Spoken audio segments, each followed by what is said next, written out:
Sunbury station is on the Shepperton branch line out of southwest London. In general, it's a typical outer suburban type station, 2 trains an hour in each direction, commuter trains operated by South Western Railway. But the station has an unusual, and perhaps not entirely desirable, claim to fame.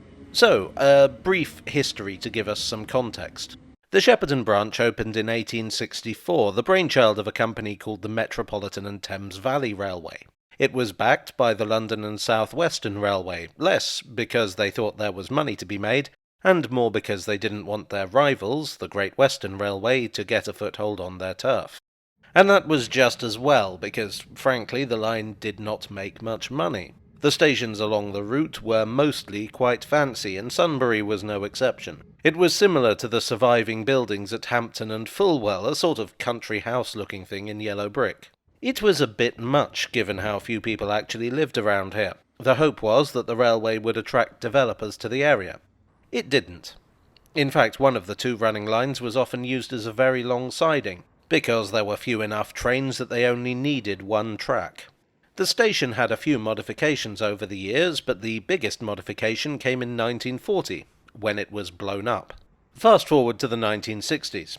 By this time, the railways had been nationalised, and a new way of thinking was in place. The feeling was that the railways were old-fashioned and neglected, and modernisation was badly needed. Which was, well, not totally wrong. But British Rail's idea of modernisation might, perhaps uncharitably, be summed up as, if it costs money, get rid of it. In the drive for efficiency and economy, the railways lost much of their soul. Victorian station buildings were the epitome of inefficiency for BR.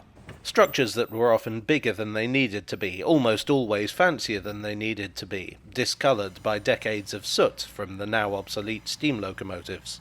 The Southern region's architect, Nigel Whiteley, led the charge against the old ways. Sunbury, firmly within the southern region, had been limping along with a temporary shelter for over 20 years at this point, so it was an ideal testbed for Whiteley's ideas. He favoured a system of building known as CLASP, and said so in 1967. CLASP is an acronym standing for Consortium of Local Authorities Special Programme. It was a style of prefabricated building invented in 1957 by Donald Gibson for Nottingham County Council, as a means of quickly and cheaply replacing old schools. It consisted of steel frames holding panels of steel, concrete, glass and neoprene that could be prefabricated and then assembled on site. Oh, also asbestos. A lot of asbestos in there. The advantages of the system were obvious. It was cheap, adaptable, and it didn't require a lot of planning. You could use it to build not only stations and schools, but offices, flats, hospitals, just about any building you could think of. It was good at withstanding ground movement, which made it popular in mining communities. But it also had what we might call a philosophical advantage. CLASP panels could be manufactured by machine. Mass-produced, machine-made, efficiently designed buildings from standard, uniform components were the epitome of modernism. Sunbury was the first station to be reconstructed with the new system in 1965. Whiteley was pleased and planned to do the same for more than 100 other stations in the region. In the end, the number was considerably lower, 29 in total, in fact. Yet the golden age of CLASP buildings on British Rail was a short one, with the last such building going up at Alfreton and Mansfield Parkway in 1973. CLASP had its critics. They referred to the system as collection of loosely assembled steel parts, which is not entirely fair. The stations have, in fact, held up pretty well. But it's true to say that CLASP buildings were only designed to have a lifespan of around 60 years, which means the British Rail buildings that survive are not far off their expiry date. A part of me suspects that, given BR's general attitude in the 60s, they probably thought that most of these buildings would be closed long before they needed replacing. Several of them have already been rebuilt with more permanent architecture. Then there's the aesthetics.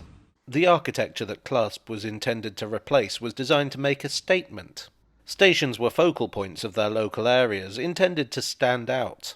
The statement that CLASP buildings make is, here's a station, take or leave it, whatever.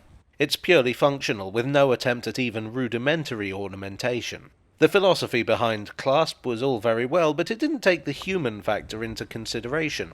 I would say that, ironically, for a futuristic method of building, CLASP structures look very dated. As for Sunbury Station, well, it's fine. It does the job. Aside from the sign on the outside, there's nothing in particular that says this is a station and nothing that makes you excited about travelling by train. Still, it is at least an example of an attempt to bring British Rail into the future, for better or for worse. Well, I do hope you enjoyed today's video. If so, please do leave a like and consider subscribing for more. I would like to thank my donors on Ko-fi and Patreon and here on YouTube. You are the steel frame to my concrete panel. And I will see you all again very soon. Cheerio.